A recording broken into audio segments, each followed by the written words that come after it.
Au Togo, le pouvoir se frotte les mains. Le président Faure Gnassingbé semble avoir gagné son pari, obtenir le ralliement de l'opposant historique Gilles-Christ Olympio à un gouvernement.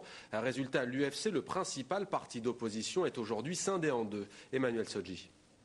Cette femme en colère met en garde le leader historique de l'opposition, Gilles-Christ Olympio, et ses nouveaux amis du pouvoir. Le malheur tombera sur lui et les autres. Rien ne va plus, la plus grande force d'opposition politique est en passe d'être réduite en miettes à cause d'une guerre de leadership née au moment de la présidentielle. Mais la hache de guerre est réellement déterrée après le ralliement de Gilles-Christ Olympio au parti au pouvoir. Le leader reconnaît que son long combat pour l'avènement de la démocratie et pour l'amélioration du peuple togolais est un échec. Il faut donc tenter une autre voie. Le Bureau national illégal s'est lancé dans une campagne de diabolisation en règle du président national de l'IFC, sans doute à la fois pour mieux justifier après coup leur tentative de coup d'État. Pour l'instant, les purs et durs continuent à marcher chaque samedi pour protester contre le résultat de la présidentielle de mars, en réclamant le fauteuil présidentiel pour le candidat Jean-Pierre Fabre, pendant que l'autre aile du parti fait son entrée au gouvernement. Alors aujourd'hui, qui dirige le plus grand parti d'opposition? Dans la population, chacun défend ses arguments. C'est Olympio. Olympio s'est vraiment battu. Non, il faut être franc.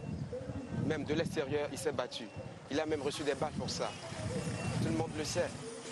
Bon, c'est pas lui le membre fondateur de l'UFC, mais c'est lui le flambeau de l'UFC. Selon la réalité, ce qui se passe dans notre pays, on voit que la lutte de Fabre est plus légitime.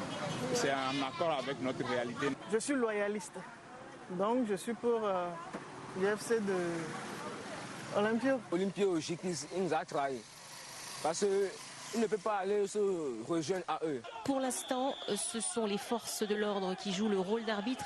Elles ont tenté d'empêcher mardi la tenue du congrès de la ligne dure du parti. Dans un conflit interne, le pouvoir en place qui n'a rien à y faire s'immisce pour appuyer M. Gilles-Christ Olympio. Eh bien, c'est quelque chose que nous ne comprenons pas. Vraisemblablement, la faction dirigée par Fabre devrait être déclarée hors la loi à l'issue du congrès de son frère ennemi Olympio, soutenu aujourd'hui par les autorités. Toute marche ou manifestation devrait être interdite tant que l'aile dure gardera le nom de l'UFC. Il faudra donc attendre les prochaines législatives pour connaître le poids politique des jusqu'au-boutistes.